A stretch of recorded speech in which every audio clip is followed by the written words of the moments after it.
अस्सलाम वालेकुम फ्रेंड्स। आज रेसिपी के लिए से मज़ेदार सी एक रेसिपी बनने जा रही है जो सब्ज़ी से रिलेटेड है। मज़ेदार ये सब्ज़ी बनेगी ढाबा स्टाइल में। तो इसके लिए सबसे पहले आपको चाहिए घी। देसी घी आपने लेना है, कढ़ाई के अंदर ऐड करना है, हल्का सा गर्म करना है। जैसे ही हल्का सा गर्म होगा फिर आपने इसके अंदर ऐड कर देना है फाइनली स्लाइस्ड किया हुआ प्याज। एक दरमियाने साइज़ का प्याज लेंगे और इसके अंदर शामिल कर देंगे। ज़्यादा प्याज ऐड करने से क्या होता है कि आपकी जो करी होती है यानी आपका जो सालन है वो थोड़ा मीठा हो जाता है, यानी उसके अंदर टेस्ट जो है थोड़ी सी जो है वो तीखापन नहीं आता। सो आपने प्याज का इस्तेमाल कम किया करें। इससे अच्छा जो है वो अच्छा एक टिप देने जा रही हूँ, इससे बहुत अच्छा टेस्ट आता है सालन में अगर कम प्याज इस्तेमाल किया हो। लाइट गोल्डन होने देंगे प्याज को और हल्की आंच पे इसको करना है ताकि इसका जो पानी है वो अच्छे से ड्राई हो और क्रिस्पी क्रंची से आपके प्याज हो जाएँ, क्योंकि बाद में जो है वो ये सालन के अंदर रह जाते हैं, करी में रह जाते हैं, उससे बचना है। उसके बाद आपने 2 अदद दरमियाने साइज़ के आपने आलू लेने हैं और इस तरह से इसको स्लाइस्ड करके इसके अंदर शामिल कर देना और अच्छे से भूनना है। साथ में आपने इसके अंदर ऐड कर देना है 1 टीस्पून आपने लाल मिर्ची का पाउडर, साथ में कुटी हुई लाल मिर्च भी हाफ़ टी स्पून इसके अंदर ऐड कर दीजिएगा। हल्दी इसके अंदर जाएगी हाफ़ टी स्पून भरकर इसके अंदर ऐड कर देनी है। भुना हुआ कुटा हुआ धनिया जो है वो भी इसका पाउडर भी आप 1 टीस्पून ऐड कर दीजिएगा। साथ में नमक जाएगा हस्बे ज़ायक़ा, मैंने इसके अंदर तकरीबन आधा टीस्पून इसके अंदर ऐड किया है। उसके बाद मसालों के साथ बहुत अच्छे से आपने आलू को भूनना है।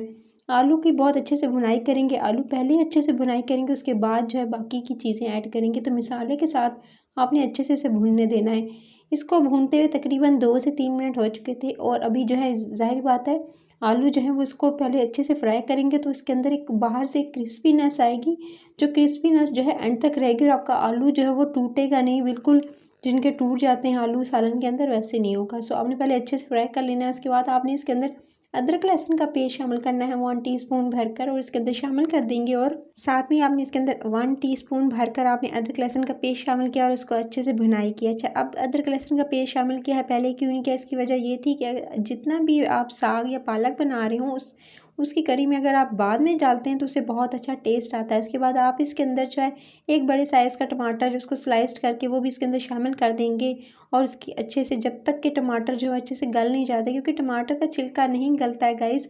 सो आपने इसको पहले अच्छे से हाई फ्लेम पर इसको जो है अच्छे से कुक करना है और उसके बाद आपने जो है इसको अच्छे से जब भुनाई कर लेंगे तब पानी इसके अंदर ऐड कीजिएगा और कवर करके छोड़ देना है। आलूओं को आपने तकरीबन 70% गला लेना है, ज़्यादा नहीं गलाना है। सो अब आप देख सकते हैं पानी जो है वो इसका ड्राई हो चुका था और साइडों पे तेल जब आने लग जाए और जो आलू है देखें अभी पूरा गला नहीं है, कच्चे ही हैं। क्यों? क्योंकि इसके अंदर सिर्फ मैंने हाफ़ कप पानी इसके अंदर इस्तेमाल किया। उसके बाद आपने ये जी पालक मैंने पहले से उबाल ली थी। पालक को उबाल लेने के बाद मैंने यानी पहले क्या किया था, मैंने इसको अच्छे से धोया, वॉश किया। वॉश कर लेने के बाद इसको अच्छे से मैंने क्या किया, इसको चॉप्ड कर लिया था। चॉप करके फिर इसको जी पानी डाला, यानी 2 गड्डी थी तो मैंने इसके अंदर तकरीबन 1 गिलास पानी डाल के अच्छे से बॉयल किया और उसके बाद इसको थोड़ा-सा जी मैश कर लेना है। आपने जो है आप इसे जो है अच्छे से घोट भी सकते हैं, लेकिन बिल्कुल आपने ग्राइंडर में डाल के ग्राइंड नहीं करना है, बस ऐसे थोड़ा-सा घोट लीजिएगा और उसके बाद जी मैंने इसको अच्छे से एक कंटेनर में जी सेव कर लिया और अब आपके सामने इसके अंदर डाल दिया है। आप चाहें तो आप फ्रेश भी डाल सकते हैं पालक, फिर आपको थोड़ा टाइम लगेगा उसको जी कुक करने में, क्योंकि फिर आलू जो हैं वो ज़्यादा जल्दी गल जाएंगे। सो आपने आलूओं को कच्चे रहने देना, उसमें पानी ऐड नहीं करना है और पालक जो है पालक फ्रेश अगर शामिल कर रही हैं तो आपने इसी तरह से कुक करना है, पानी इसमें शामिल ना कीजिएगा, बाद में ऐड कर सकते हैं। अच्छे से भुनाई करने के बाद जब अच्छे से आलू भी गल गए और पालक के तेल जो साइडों पे आना स्टार्ट हो गया और अच्छे से जब पक के पानी ड्राई हो गया तब इसके अंदर 2 हरी मिर्चें शामिल कर देनी है। याद रहे कि पालक को उस वक्त तक आपने कुक करना है, हाई फ्लेम पे करेंगे तो जब आप उसे दोबारा जब गर्म करेंगे यानी दोबारा रख देंगे तो वो पानी छोड़ देती है, इसलिए आपने इसे मीडियम फ्लेम पर अच्छे से कुक करना है ताकि अंदर तक इसका पानी ड्राई हो जाए और अच्छे से खुश्क हो जाए। फिर लास्ट में आपने 1 टेबल स्पून भरकर आपने मक्खन का ऐड करना है, पिघला हुआ मक्खन मैंने इसके अंदर शामिल किया है। मक्खन शामिल करके फिर आपने इसकी अच्छे से भुनाई करनी है और याद रहे कि पहले जब आपने बहुत अच्छे से भुनाई की थी फिर उसके बाद दोबारा करेंगे इसकी भुनाई और अच्छे से 3 से 4 मिनट तक, तकरीबन 5 मिनट तक कवर करके भी पका सकते हैं, लेकिन हल्की आंच रखिएगा। अच्छे से जब हो जाएगी आपकी इस तरह से पालक साइडों पे दे सकते हैं, आपको जो घी नज़र आ रहा था इसका मतलब है आपकी पालक डन हो चुकी है और बिल्कुल अंदर से अच्छे से जो ड्राई हो चुका है इसका पानी और ये मज़ेदार सी। अब आप इसको जो एंजॉय कर सकते हैं, आप इसको चपाती के साथ खा सकते हैं, लंच में ले सकते हैं, परफेक्ट है लंच के लिए।